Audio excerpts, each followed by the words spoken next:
Hello and welcome to my easy to understand guide to the Avengers and media language. This video is going to be particularly relevant for you if you are studying OCR GCSE Media Studies, as it's currently a set text on that specification. The set episode for study at the moment is Series 4, Episode 2, so that's what I'm going to focus on here. The overall genre of the programme kind of falls into this crime drama with a subgenre of being about spies. And you can see this with the various fight scenes, the idea that there's characters that work within the British government, and lots of narratives that revolve around British heroes and other villains. The characters are often framed behind furniture and other scenery, and this helps to add to this idea that they're hiding and there's lots of mystery. This would have been quite popular at the time as a genre because James Bond films were really growing in popularity at the time, so this would have been considered a kind of reference to that, perhaps some kind of pastiche, as a way of drawing in audiences who enjoyed the James Bond movies. There's lots of Gothic style mise-en-scène, so for example gravestones, coffins, funeral homes, etc. And that adds to quite a kind of morbid, darker tone to some of the narrative. The camera constantly passes over and or zooms into signs on walls and road signs, etc. And this helps to orientate the audience and let them know exactly where they are.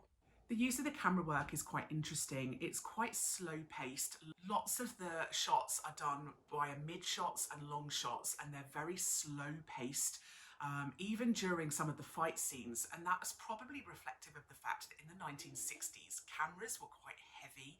It was very hard to move them around in the way that we can move smaller, lighter cameras around now. So it meant that a lot of the shots were more static. The narrative is very dialogue heavy, so there's a lot of talking, and modern audiences aren't perhaps used to that.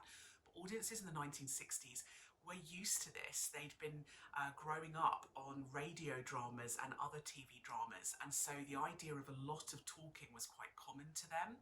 Recording sound outside in the 1960s was quite tricky. The microphones weren't good enough really to pick up good quality dialogue, which explains why all of the external shots don't have any diegetic sound or dialogue.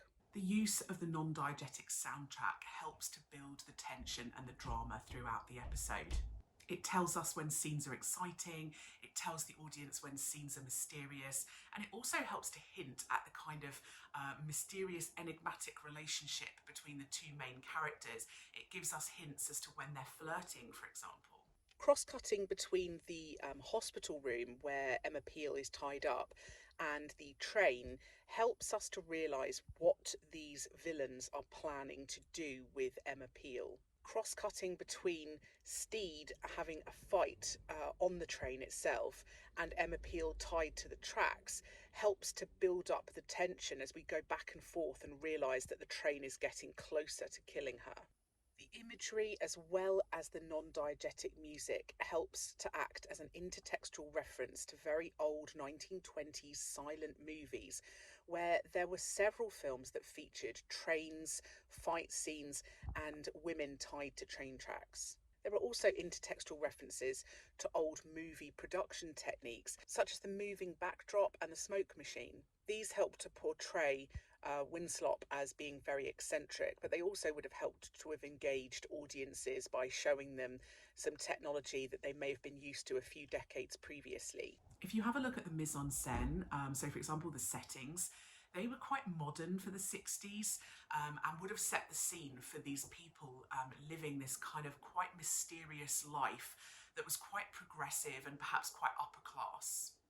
But then by contrast, Steed's locations are quite different. So Steed's settings are very much more traditional and old-fashioned. He carries a cane, he wears a bowler hat.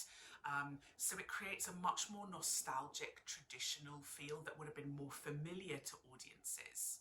The costumes like the suits, the ties, and the scrubs, doctors' outfits, etc., help to add to ideas about power and status amongst certain characters. The more form-fitting leather-style outfit that Peel wears helps to sexualise her for a male audience. There's a very enigmatic opening sequence which audiences don't necessarily understand straight away. They're not sure what this thing is coming out of the ground and why it's there, and that helps to hook audiences in.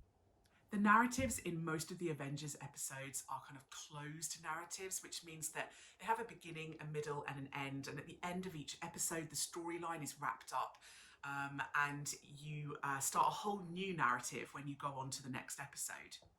So that was my easy to understand guide to media language in the Avengers. Don't forget to check out my channel and subscribe for other videos that are going to be relevant for you. And if you have any questions or you would like a video that I don't already have, leave a little comment below and I'll see what I can do.